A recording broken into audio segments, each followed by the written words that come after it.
Student achievement, pay for performance, dropout rate, retention rate, graduation rate. All are polarizing yet energizing concepts in the debate and the progressive dialogue around keeping kids successfully in school and graduating. I'm Chris William, and welcome to this CBR Education Special, American Graduate. Let's make it happen. Over the next hour, we focus on Charlotte-Mecklenburg and its struggle to increase the number of students who do, in fact, graduate. We will talk about the policy, classroom leadership, community involvement, our current state of affairs, and what an ideal outcome really should look like.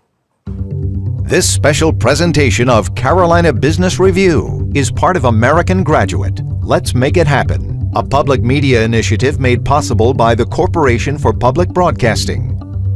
We begin the discussion with North Carolina Governor Beverly Perdue. Hello and welcome to our program. The Honorable Bev Perdue joins us now. We are going to focus on not just graduation rates, but what is it about education in the Old North State that is our biggest challenge and has been identified as a graduation rate.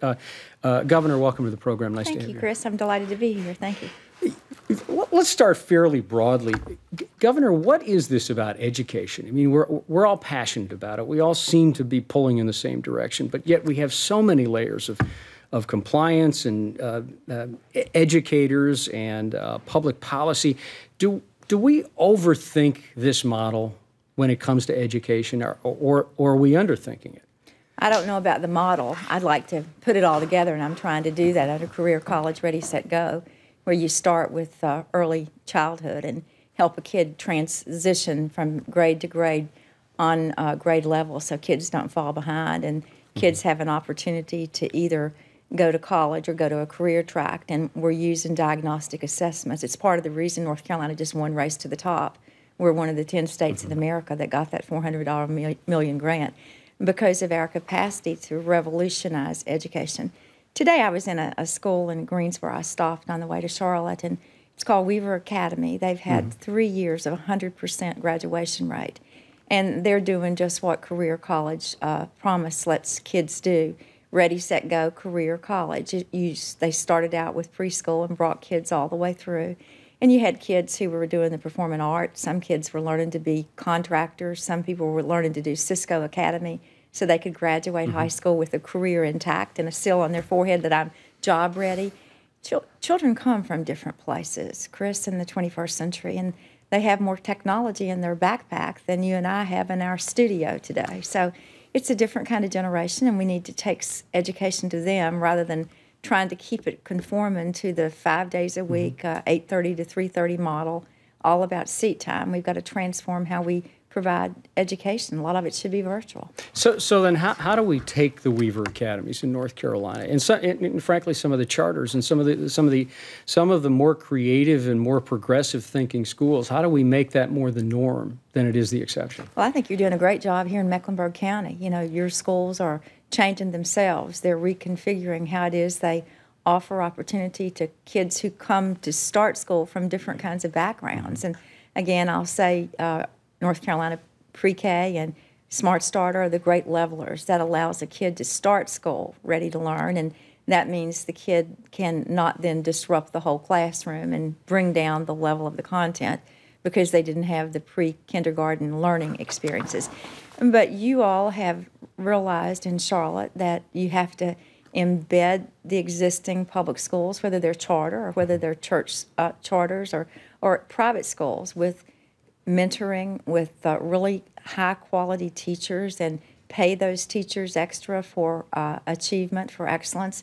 You've got to figure out how to encourage the child, and it all starts with the child as well as the teacher to understand that learning is his or her job when they're in school.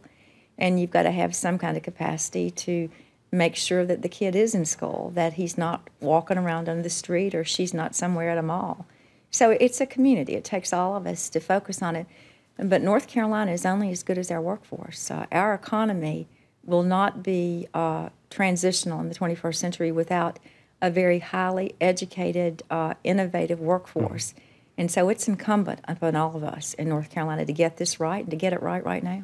How do you sell, for lack of a better phrase, Your Honor, how do you sell the idea? And let me back up and say— My honor, I like that. I'm a judge or a lawyer.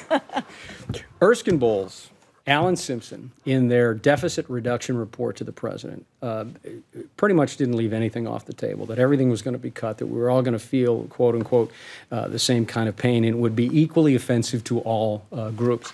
But one thing they did say in there is they said, but we do need investment and an increase in investment in both technology and education. Absolutely. So how do we sell the fact that when we're looking at state budgets and we're trying to figure out what to cut and what to keep, how do we ask for more dollars, or at least reallocate to education more dollars, vis-a-vis what Tom Ross might have said recently in his installation as president, made the point that we're going the wrong way? How do you come down on that? Well, you're looking at the governor who vetoed the first budget in history because of it.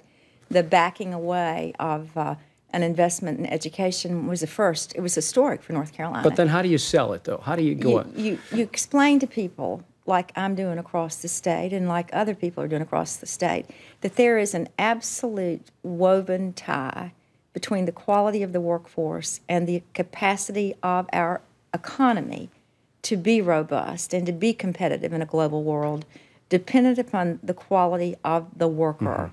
And that worker is a direct product of somebody's education system, whether it's public or private. And so it is for our own good that we infuse schools with the resources and the innovation and the responsibility they demand. And you've got to pay teachers. In other countries, you really see teachers who are highly respected and highly revered. And in America, we still haven't moved aggressively enough down that pathway. And I think Erskine and Allen have done just that. They have been very direct in goring everybody's ox other than education and investment in our infrastructure. They define it as technology. I think they also meant some of our utilities, some of our water and sewer and highway, airport infrastructure. This country is globally competitive, and we need to do more. It starts with our educated workforce, and it ends with the capacity of our country to carry people from one coast to the other. You made a reference to a couple of things that are clearly at the center what this dialogue is all about, and that is the time in the classroom for the kids, and possibly extending that time, maybe a longer school year, maybe 24/7, 365 in some degree. So I guess how do you change state statutes, and how do you change something that's been embedded? And we all know that tourism would, fights against this to some degree, but how do you get to the point where the school is longer, more flexible hours, and the teachers that we all know also are not incented just by pay, but also incented by performance on their own, as well as optimism? I mean, how do you get to that model? I think teachers are coming, at least they have in our Race to the Top application. We have every professional education group, PTA, everybody's involved in supporting a different kind of salary schedule so that teachers are rewarded for the work they do and holding the classroom accountable. But let me just say, I've been the leader in North Carolina. This morning, 1.5 million students came to public schools in North Carolina, in every county in the state, 100 counties, and they had access to some kind of virtual learning. Virtual learning is going to transform, or is transforming, the educational paradigm from early childhood all the way to the most sophisticated graduate degree. I'm going to China, as you may know, on a business development mission. I'm going to spend about 6 hours on Duke University's new campus in China. That's going to be the blueprint for Asian education. They understand that their professors here in North Carolina can offer high-quality academic undergraduate and postgraduate courses virtually for students around the world. That can happen for kids in the public classroom. There is no reason for a child not to be able to take any class he or she wants in North Carolina today, anytime, 24/7. So we are changing the paradigm right now. How do you get parents? How do you? I want to keep using this same term, but how do you sell this idea to parents? Parents who are having a tough time making ends meet, are single parents maybe in some case, or are just worn out and just exhausted. How do you make sure that that parent knows that they are probably the single most important thing in the child's education? I can't make a parent be a good parent. I don't believe a government official can legislate that. But I'll be very direct with you. I have never met a mom or a dad, regardless of what their job is or isn't, regardless of where they live or what their income is, who really doesn't want it better for their kid than they had it. That's the American dream. And I think that's what's problematic about what's happening in our country. I think that's part of our whole dialogue. We are all nervous about the global economy. We're nervous about this extended recession. And we're worried that our child is not going to have it better than we had it. And that's a fundamental, I think, recommitment to the principles that have made North Carolina and American great. We want an investment in education. We want an educated workforce. And I believe these times are making all of us understand that we've got to be active participants in this thing called government. And thus, our schools do work for our children. How do we get to that goal of 100% graduation rate by 2014? Is that possible? I don't know that it can be by 2014. Even my Race to the Top application wasn't that aggressive, although we would both like it. I would like 100% this coming May and June when high school kids graduate. It starts with the school. It starts with an individual student, with parents and family or grandparents or a church. You know, there's room for all of us in this analysis we're doing. Every church in North Carolina, I believe, could help a child who doesn't have a family that's involved support that kid. I'm in a lot of churches that do that. So communities and schools, all those things where we provide some kind of adult.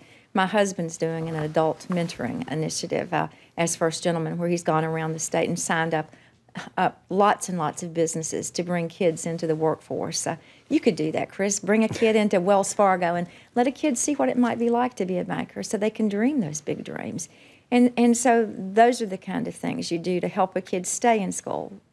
What I saw today at Weaver Academy, what you all do here in Charlotte, by having concentrated academies, whether they're charter or whether they're technology, you all have divided your school system up. So if I'm 14 and I'm really turned on by math and science, or I'm turned on by the performing arts or by technology, you've got a charter or a special magnet school that I can track into and track out of. And if I love what I'm doing, and if I'm allowed to learn an environment that's enriching and nurturing, and I can get up and walk around, that I can do it in teams with a whole feeling of freedom and flexibility, that's how these kids play. It's how they have fun. And we've got to admit that it might be a little more helpful to educate them that way part of the time, then hold them to high standards, hold teachers to high standards, and at the end of the day, we can do it. North Carolina has, for the first time, exceeded the national average on our high school graduation rate. Now, sure, we've got a long way to go, but we are finally moving in the right direction, and I'm proud of that. Governor, thank you. Thank you. Our discussion continues with Ann Clark of Charlotte-Mecklenburg Schools, Chief Rodney Monroe of the Charlotte-Mecklenburg Police Department, Pat Rogers of the Charlotte Chamber of Commerce, Molly Shaw of Communities and Schools, and Denise Watts of Project Lift. Now, Chris William. Well, welcome back. Great comments from the governor. We're going to continue this dialogue about graduation rates in Charlotte-Mecklenburg. And it's important to know the discussion here and going on across the country is the result of a highly coordinated and a cooperative effort by the Corporation for Public Broadcasting, PBS, America's Promise Alliance, and the Bill and Melinda Gates Foundation in an effort to combat exactly what dropouts mean and the dropout crisis in this country. Gentlemen, ladies, welcome to the dialogue.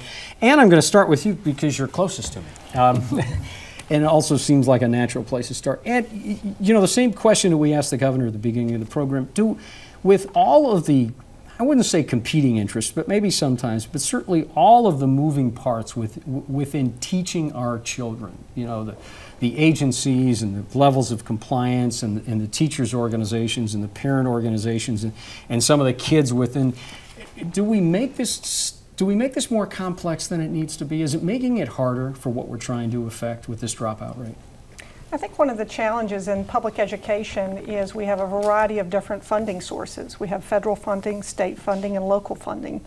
And with funding comes governance authority. And so that adds to the complexity, and at the end user, the local school district has the least flexibility at the end of that continuum because you've got different compliance and protocols and rules associated with how funding comes down to the district. And sometimes it comes down in categories that aren't flexible and may not be the categories that you need funding streams to arrive in your district. And particularly for large urban districts across the country, that's particularly true. So I do think at the end of the day, the local school district has less flexibility than it needs to really meet the unique needs of the students in that particular district. Denise, you're way over there, and I hadn't forgotten about you out there on the end. Same question. Is there a way for us to streamline this process and specifically laser-like focus on getting this graduation up, dropout rate down? Can we do it in a simpler way?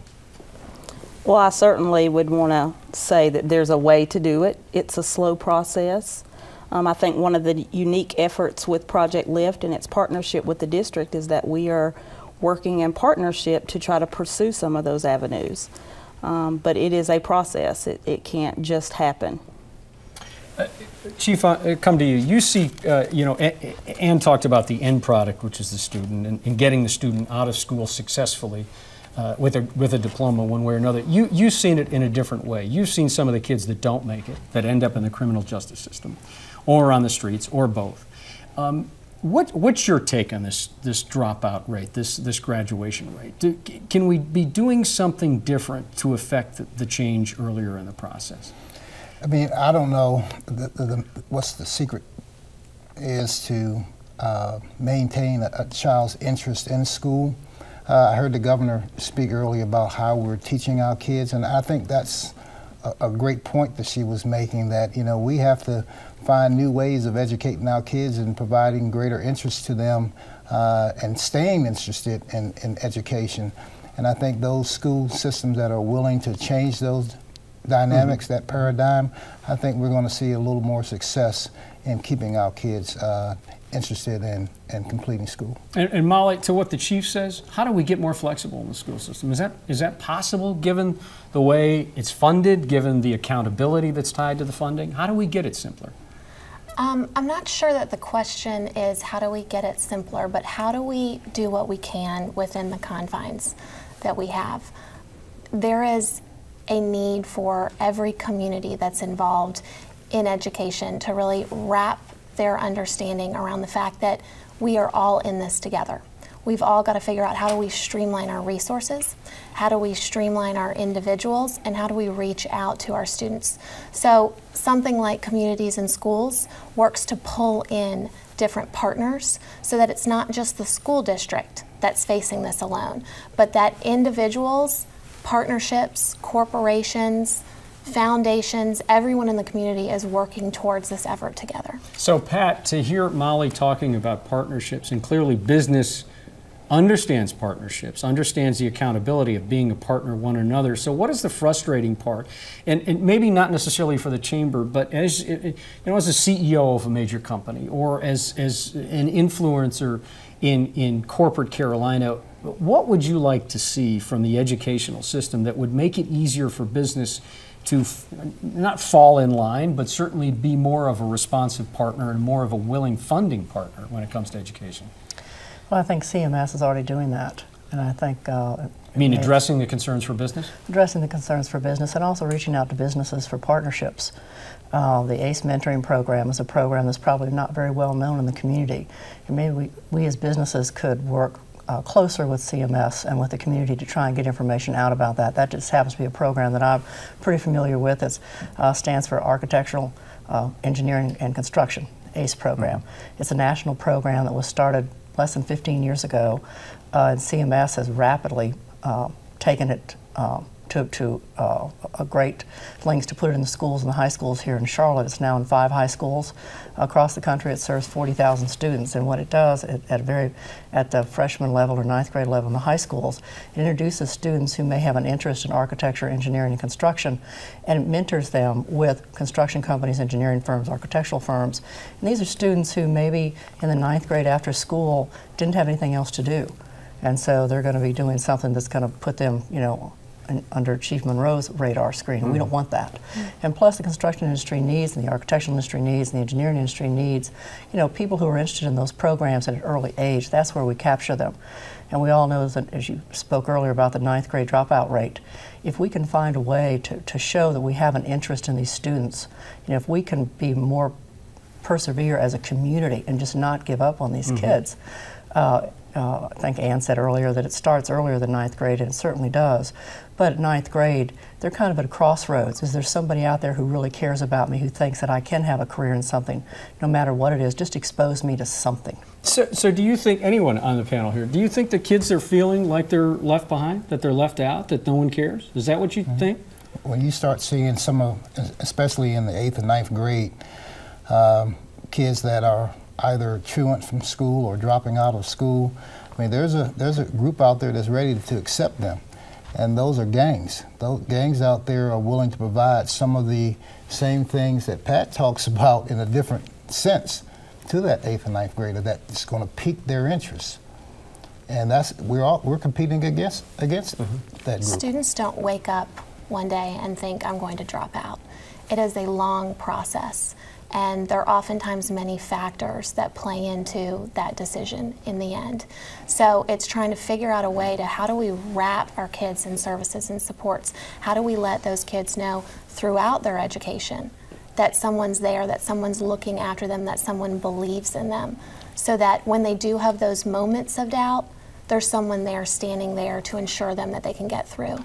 I would also argue that in addition to the piece that's already been referred to earlier, there's also a relevancy piece.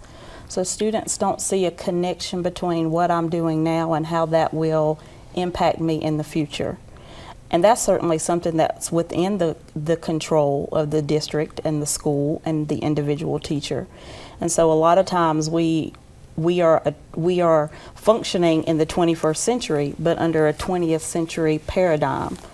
And certainly the nation is moving toward new standards and new expectations for teaching and learning, but we have to bring the teaching force along with us, and the students and the parents, so that there's an understanding of what 21st century learning looks like. Okay, so Denise, let me ask you a follow-up. So then you're saying that the kids don't understand, at least in their mind, the unintended consequence of their actions now? They don't get the sense that what they're going to do, stay in or drop out, is not going to have a profound effect on their life?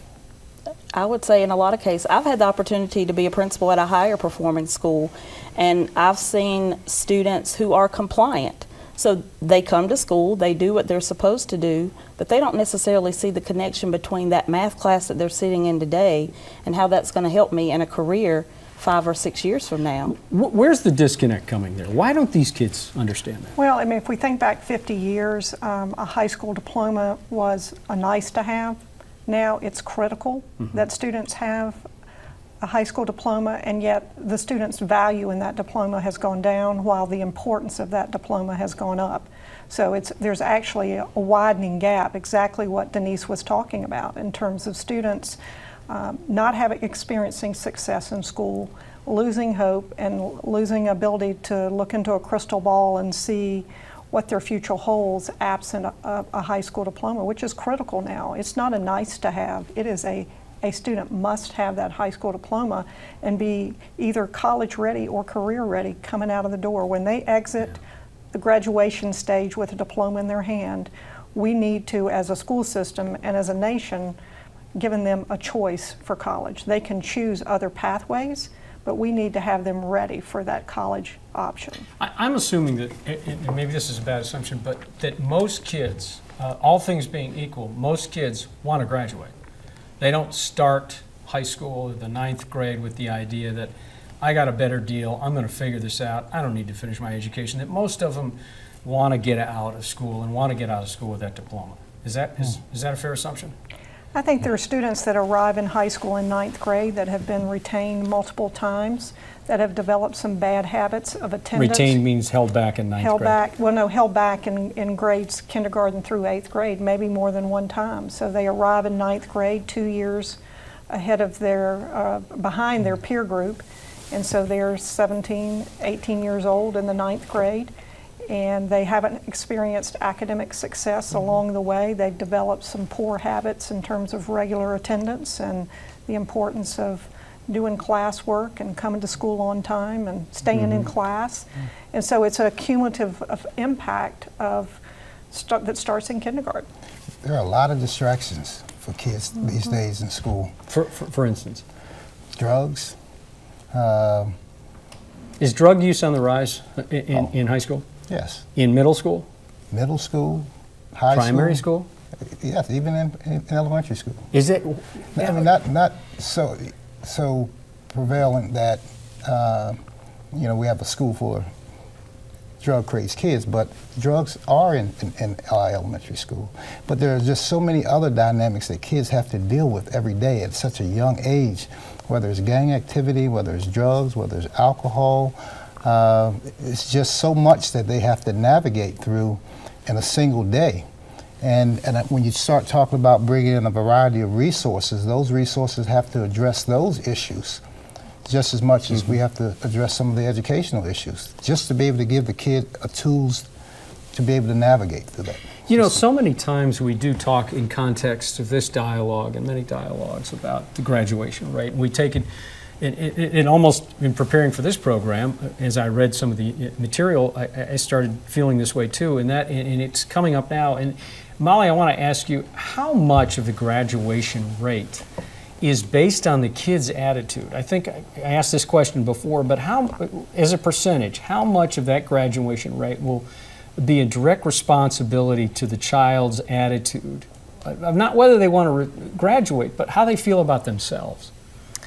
If you talk to kids, and Denise actually worked very closely with a teacher in CMS who did a research project this summer, looking at the exit surveys of students who dropped out. When a student drops out of CMS, they have to officially sign themselves out, and they have the option to fill out a survey to say why. Students, a big portion of why they drop out is because they don't have a positive experience when they're at school. They're not associating school with something that's positive. So it's hard to answer your question and say there's an exact percentage of students that are dropping out for this reason versus this reason, but it comes back to that idea of relationships. When students know that they're going to be in a school that's keeping them safe, when they know that they're going to be in a school where people believe in them, and when they know that they're going to be surrounded by a community of support, not just that schoolhouse, but a community of support, that's when kids stay in school. And what we know is that every child at age 5, when they enter school, they have the belief that they are going to be something great, and they love school, and they want to be at school. So the question that we have to ask ourselves is, what happens? Because I just don't believe any child comes into an educational environment with the belief that they're going to fail. I can't wrap my brain around that thought. So, Pat, what do you think needs to be done about increasing graduation rates, lowering dropout rates? I think, again, going back to the community has to try and figure out a way to persevere, to not give up on these kids. Who takes the lead on that as a community initiative? Who takes the lead? Is it the school system? Is it the school board? Is it political leadership? Is it corporations? I think it's all of that, but I think the leadership really starts with the school board and the school superintendent, and with CMS. And I think we have an obligation as a community, a business community, to step up and to help them, to find ways to support them. When you talk about children who come to school who may be worried about being in an unfriendly environment, they may be coming to school without a lunch. And knowing that they have to be provided a lunch. They may be coming, I mean, you talk about places like Classroom Central who provide school supplies for these children. The need is greater. When you look at, we're in a recession. It's a deeper recession than any of us thought it would be. There are children who might have had both parents working, now they don't have either parent working. So to Chief Monroe's comments earlier about there are support systems that have to be put in place, and not just by CMS, but by the entire community. We have to step up and not give up on these children. And what are the things we can do? Well, I would first want to make sure that everyone's clear that this is not a high school problem to solve. Knowing that we are retaining close to a fifth of our 9th grade students after their first year in high school. That speaks to challenges before they got to 9th grade in terms of their ability to be successful readers, to have established those patterns. So I think it's also about helping people understand that we have to invest early in pre-kindergarten programming, in early interventions around reading. We have a wonderful program called Truancy Court, where our juvenile court judges come into our schools and work with parents and students early on as they're exhibiting those first signs of having attendance patterns that are not in the direction we want them to go. And so it's hard for a community to have a graduation rate that is at 74% right now and not want to be focused pretty exclusively on high schools as the place to have the solution. And it requires certainly some focus on those students to get them back on track in terms of their credits. But I would also say it's equally important that as a community and a district and as a state, we invest in the early years, pre-K through 8th grade. Which were primarily, well, not primarily, but were certainly targeted when it came to education cuts. More for pre-K seemed to be the low-hanging fruit. And what you're saying is it's precisely the place we should not be cutting at. Is that, do I hear that right? Absolutely, and then I think we have to do as our community leaders have done in Project Lift, and that is align resources around the graduation rate and look for the root causes of the graduation rate. That was the impetus for Project Lift, was looking at the graduation rate at West Charlotte High School, which was about 50%. You had about a 50-50 chance of entering a high school in this community and graduating 4 years later. But they looked at it holistically in terms of what do we do in terms of supporting families, early interventions, programs in elementary and middle schools, as well as certainly opportunities at the high school level. And you know, Denise, I'm going to ask you about that in just a second. I mean, you know, I'm not going to let that cue go away. Thanks, Chief Monroe, you know, I remember this when I was a kid, that there were these programs called Scared Straight. And basically, you'd interact with the police department and they would show you the ugly side of being within the system if you got out of line, so to speak. Are the kids now, can you scare the kids straight? No. Or are they just getting immune and calloused? I mean, they're seeing it in their schools, they're seeing it in their neighborhoods, and in many cases they're seeing it in their own homes. So they're not afraid. I don't think that we're going to scare kids into wanting to get a good education. You know, one of the things that we haven't talked a whole lot about, and that's parenting. We have to focus on parents, and you know, police can't raise kids and schools can't raise kids. Parents are really going to have to play a more active role. And if it's not the parents, then who can or what can we create that symbolizes a parent to help that child? And I think there's opportunities out there where we can create those models whereby when those parents aren't actively involved, that we can create the things such as Project Lift that can help wrap themselves around kids to provide that nurturing. Because it is a nurturing issue that keeps a kid going. Molly. It is difficult, I think, for a police department to scare a student straight, but there are opportunities, and we actually just had an example of one of these to really make an impact and a difference. We had a student who was incarcerated 3 different times while he was in high school. At what age? He was at high school age, 3 separate times. He was enrolled in communities and schools, and during that time he had communities and school site coordinators working with him when he was at his high school and then when he was in the jail, working throughout that transition, reaching out to his mother, working with her, and just this June he graduated. Last week he was at South Mecklenburg High School speaking to a group of students about his experience and about what it was like being in the jails and why none of them should want to be there. So that's an opportunity where it's not someone quite from the outside, like the police department coming in, but there's someone who's a peer, who's just been through it, who can come and talk about their experience, and that resonates with other students. Was he, if you can tell us this, was he a South Meck student or was he another high school? He was at another high school, and he's also committed to coming and speaking with our students in all of our high schools. So Denise, Project Lift did some, has and is doing some great studies, but tell us, give us the executive summary of what some of these studies have shown, specifically at West Charlotte. What's the DNA and what are the causes, the unintended consequences? Give us a sense of what's going on. Sure. So Project Lift did an 18-month study on the key levers for change in education, and what emerged quite obviously is that talent is a key component of that. Talent meaning classroom leadership? Teachers and principals. Okay. So we know that 60% of what a child learns in school can be attributed right back to those 2 factors. So obviously that will be a tremendous focus for the Project Lift initiative. Another area that emerged was time, and this actually gets at some of the things that Mr. Monroe spoke of. When students are not in school, what are they doing during the summer, and what are they doing after school that both enrich and provide structure so that they're not doing things that they shouldn't be doing. So that was another theme. Technology was something that came from the community. We know that the technology gap is pervasive.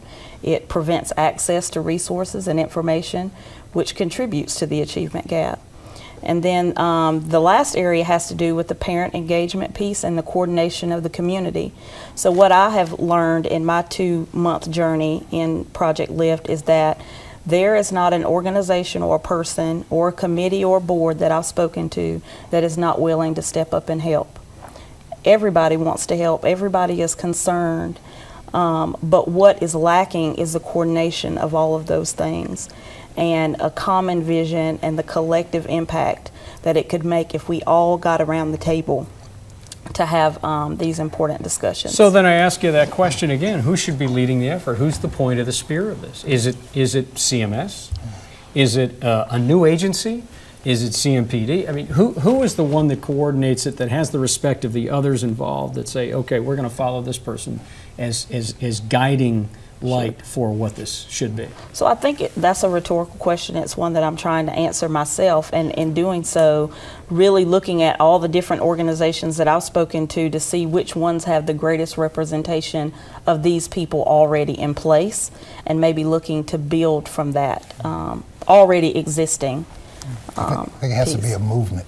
Yeah. I think everyone just has to just keep moving forward and keep trying their hardest to address whatever area that they have the most influence over. And I think that'll get us there. If we wait for a leader, we wait for one entity to lead the way, we won't move as far. But I think if we each take what we have the power to influence, then I think we can make a difference there. Do you think the churches are doing a good enough job here? Do the churches lead in this effort? They absolutely support this effort. I was speaking with Mary Sturge, a principal at Reed Park Elementary, and she told a story about last year. She had heard that there was going to be some violence on campus on the last day of school. And she picked up the phone and she called at an elementary school. At an elementary school. And she called the leadership of a local church. And the next morning there were 60 men from that neighborhood church in her parking lot. And they stayed throughout the day, ensuring that the campus was safe. We saw the same thing 4th of July. Yep. We put a call out to church leaders and others, and they stepped forward. And and again, it's about what our kids can see as role models. And kids need to see good things, because there's enough bad things out there that can influence them. So we want to surround them with as many good things and good people as we can, so they can see that there is hope and there's a chance for them to be successful. So I think our churches clearly understand it, and they have a role, but I don't think it's one formula. I think it has to be all of us just really trying as hard as we can and supporting one another. I don't think any of us can think that we're better than anybody else as it relates to what we're doing. I have to be just as willing to help Project Lift in communities and schools and CMS as they are willing to help law enforcement. And I think when we do that, and we do it in a very unselfish manner, I think we're going to be successful. Pat, any of these ring with you? Absolutely. Again, it goes back to the persistence of the community not to give up, to work together. We're going to have differences. There's a way to find the harmony in the differences that we have, because at the end of the day, the stakes are too high. They're way too high. They're way too high for the children, for the families, and for the economic vitality of the community moving forward. I mean, a trained, educated workforce. When we do recruitment here for organizations and companies to move to Charlotte or to this region, and economic development, I mean, that's the number one thing that they ask about. Tell us about your educational system.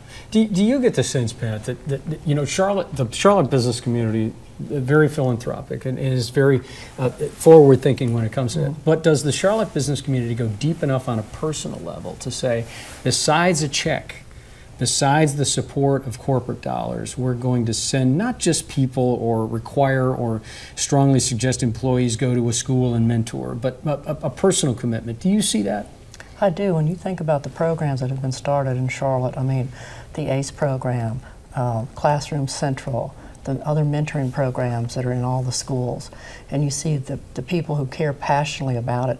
And a lot of these people don't have children in CMS. They might be in a private school or a parochial school, but they care passionately enough about the education of the children in the community.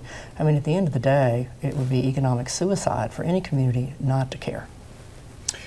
Denise, you said something about the study at West Charlotte that Project Lift had done, and one thing you said was one of the most important factors was the talent in the classroom, meaning the teacher and the principals. And I want to bring this back to you and say, where in this formula do parents fall in? How critical is the parent component in a child's career within CMS, K through 12?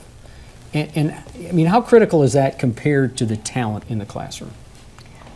I couldn't put a vote on one side or the other, having been an elementary, middle, and high school principal in this community and have been an educator for 29 years. I've seen parenting pay off for students that I had as elementary students, and I ended up handing them diplomas. And I saw some of those same kids in an elementary school who didn't have that parental engagement all the way through high school, and they were not as successful. But at the end of the day, I agree with Denise. I think it comes down to an effective classroom teacher in every single classroom who can engage and hook kids and help them see the relevance.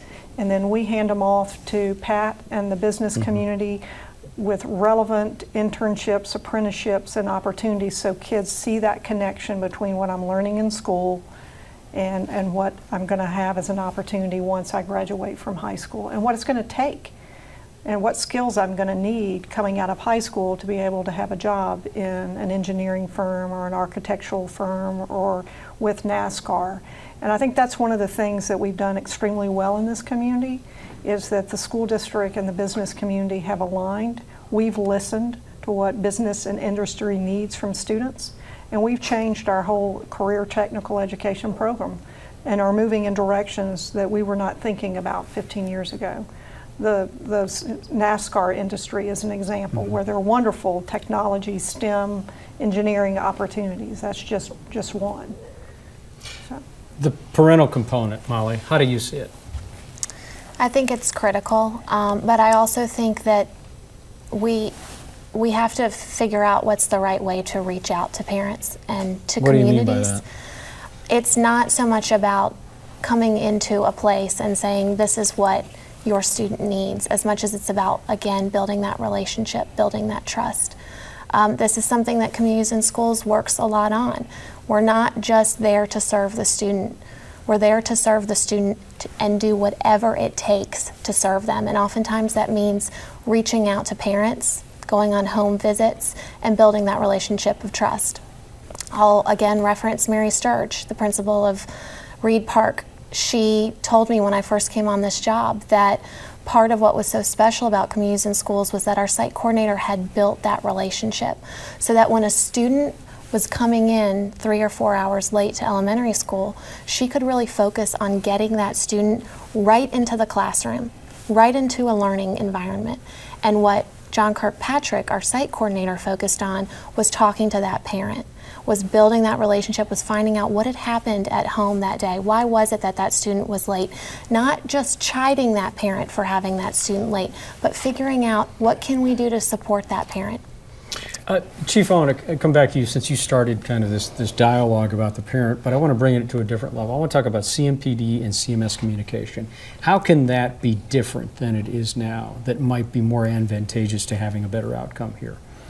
Well, I think information sharing is key across all spectrums, and sometimes it's difficult. Difficult because of privacy issues? Because of privacy issues, but I don't think any privacy issue should stand in the way of providing safety, education, and good health to our kids. And a lot of times, sometimes we stand behind those privacy issues so that we don't have to be as responsive sometimes. And I think that we have to be more willing to bring some of those barriers down and trust one another. If what we're doing is for the best interest of that child, then I think that in the proper settings that we need to be able to trust one another, to be able to share that information so that a teacher knows what that child may be experiencing in that community as it relates to the criminal justice system, what that child may be experiencing health-wise, because I think you're much better able to educate that child if you know that all the circumstances surrounding that child versus maybe just one or two. You know, Chief, I want to stay with you on this, and it's more of a philosophical question, but I guess in a time when it seems like most dialogues in public settings, on television, things just like this, on blogs, in the newspaper, are very politically polarized. People more are reactive than they are thoughtful. How do you show real courage when you're talking about being able to stick your head up out of the foxhole first and get it shot off, because you know this is the right thing to do. It is. We're not going to hide behind a statute. What we're going to do is share this information that's going to be, you know, damn the politics, so to speak, but how do we get to the point of making sure that CMS, or on CMS's, you know, watch, how making sure that CMPD has the information that we think and that they think is most important? It's hard. You know, when I was in Washington, D.C., we actually went to a juvenile court judge that actually issued an order to schools, police, criminal justice, and the health field to say you must share this information with one another if it depended on the safety, health, and educational welfare of a child. And it worked. It gave others the relief factor that it was okay to talk about why a kid wasn't able to get to school because he was locked up last night. Well, normally you wouldn't be able to disclose that. In many cases you're not. Yeah. Or that there's a health issue involved with a child that everyone needs to know, that DSS, rather than DSS just dealing with it and schools not knowing about it or the police not knowing about it, because there's reason why kids go out here and involve themselves in gangs and other things. Not having all the information about a child and being able to address that child in 360 degrees is very difficult. Yeah, Anna, thank you. I'd like to add to that. I spent Friday afternoon last week with juvenile court judges, Department of Social Services, Council for Children's Rights, Youth and Family Services, and court counselors or leads for those agencies, doing exactly what Chief Monroe is talking about, is bringing those kinds of issues and challenges to the table and cutting through them. Yes. So all of those agencies are working with the same children, including CMS. And so we have a regular meeting where we come together and bubble up issues where we're having challenges accessing information or advancing on behalf of a particular student. And so I would like to lift that up as a model. I think there are few cities and counties in this country that have that kind of key leadership coming to the table very intentionally. And it's not easy, and I wouldn't pretend it is, but it is about, at the end of the day, focusing on that kid and those wraparound services that you've heard Molly talk about. You know, I want to say here that it would seem like there is it's a step out in faith that there has to be an increased level of trust, not just between CMS and CMPD, but the other agencies, the lead agencies. I guess, how do you encourage the trust, and how do you step out to say, okay, Chief, we're going to share this with you because we trust that you're the character that you say you are. And that's actually what our retreat was focused on Friday. I mean, we have to continually revisit that issue of trust, because we're going to make mistakes. Different agencies at different times are going to fail to share information or not include somebody in a critical meeting around a particular student. And so we have to be willing to call each other on that, but we also have to stay partners. And so that was the focus of our conversation on Friday. We have to continually put that out there and work hard at that trust. We call ourselves partners in the community, but that's what partners do. They trust each other. And I don't know of any organization, public or private, when partners don't trust each other, that work. It doesn't work. I think sometimes it's just about acknowledging the fact that what you've done before hasn't worked. And I think that's okay. I mean, sometimes I think it's hard for people to say, I've made a mistake, and I can think about doing this in a different way. That's hard, but I think that's part of the solution. You know, Denise, let's stay with you, and we've got about 8 minutes left. So let's talk about, you said that 60% of the outcome, at least in the West Charlotte study, 60% of the outcome around the dropout rate, I want to say graduation rate, had to do with the talent in the classroom. And I keep coming back to this because it's important, it's endemic in this dialogue. So we're talking about teachers, and we're talking about teachers that don't get rich doing their job, but at the same time, these teachers aren't mostly motivated by money, at least from some of the studies that I've seen. They like optimism and they love outcomes. So I guess how, and we're going to come back to you too on this end, surprise, surprise, how do we get the talent in the classroom? How do we make them feel good about doing that job and not beat them up on accountability standards, but still hold them to a standard? How do we get them to that point? Sure. And I want to clarify that 60% is a national average. Okay. It's not a West Charlotte average. Okay. But I think clearly the three things that emerge, leadership, teachers want to come where there's a great leader. Teachers want to come where they are compensated, so I don't want to minimize pay because it is a part of it. People have to make a living. And the third part is culture. And so when people feel like they're joining a culture where they're going to be a game changer and they're going to save kids, and sometimes it's more than just that number, that data set. You have to speak to people's emotions about the work that they do, that you can get people to come. Molly, same thing. Talk about this teachers. Yeah. Well, I used to work with Charlotte Teachers Institute. It's a professional development program for CMS teachers. And what I found in my time with teachers is exactly what Denise is speaking to. But teachers also want to be trained. They come into teaching because of their love of learning. And so to remain in that profession, for them it is imperative for them to feel as though they're continuing to develop as professionals, as intellectuals, and that they're truly valued. And I think that that's one of the major issues that is confronting this country right now, the value that we're placing on teachers. Just the national conversation around what it is to be a teacher and who's coming to the table to be a teacher. We've got to lift up our teachers and that entire profession. Who drives that value? I mean, where is the value of teachers being set? Is it being set in the media? Is it being set by other teachers? Is it being set by school boards? Is it being set by administration within school systems like CMS or Wake County? And where does that dialogue begin? I think it has to start with the school district, with the school board and the superintendent, and we've tried to do that in Charlotte with our strategic staffing initiative, where we've taken our best leaders and our best teachers, Denise being one of those best leaders, and asked them to go to our most challenged, struggling schools. And we've lifted up the fact that until we can have an effective teacher in every classroom, which we do not today, and cannot make that statement locally or as a country, until we do, we have to make sure that our neediest students receive the best teachers that we have. But while we do that, we have to be working to make sure we do get to that goal of an effective teacher in every classroom. So it's a dual-pronged effort. You put your best talent with your neediest students, but you don't ignore the fact that all children deserve an effective teacher. So, and I want to stay with this for a second, because we've all heard the stories about the parents at non-needier schools that complain that you have your best talent in those schools that are neediest. Do you think that those parents, when you explain it, do they understand why that teacher is deployed the way they are?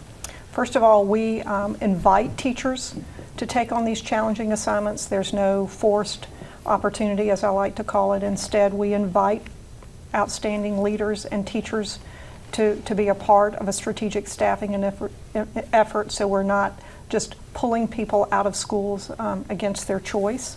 So I think that's an important thing for parents to understand, and when they understand that someone is taking this as a professional challenge and opportunity, a moral responsibility in many cases, they take this on, the parents are more understanding. But if you're not working to make sure you have an effective teacher in every classroom and you're just focused on putting your best in one location, it would be untenable to any parent, and I would completely understand that. But when they understand that there are two goals. We want our best with our neediest, but we also want an effective teacher in every classroom.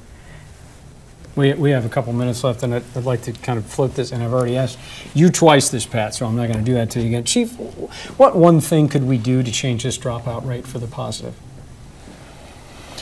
Consistency. I think we always have to look to be consistent in a child's life. There's too much in and out in a child's life. and that's across the board, whether it's parenting, teaching, or whatever. And I think the more consistency that we can bring to a child as it relates to developing them along the way, I think a child would see that they're cared about. And I think everybody wants to have that feeling. And I think the more that you can create that feeling, that positive experience, the more successful we're going to be. Because trust me, there are enough negative situations out there that are attracting our kids. We're competing. We're competing with a lot of that negativity. Molly, what one thing? Collaboration. This is an exciting time to be in the Charlotte area when it comes to education. I mean, our school district has just won the Broad Prize. We've had incredible leadership and continue to have that.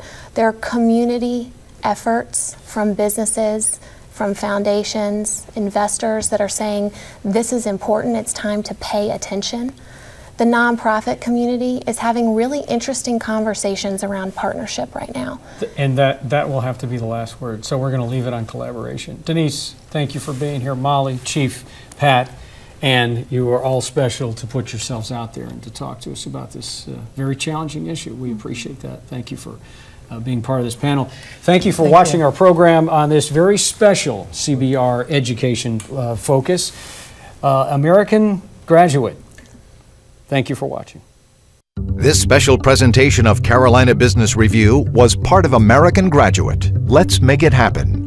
A public media initiative made possible by the Corporation for Public Broadcasting.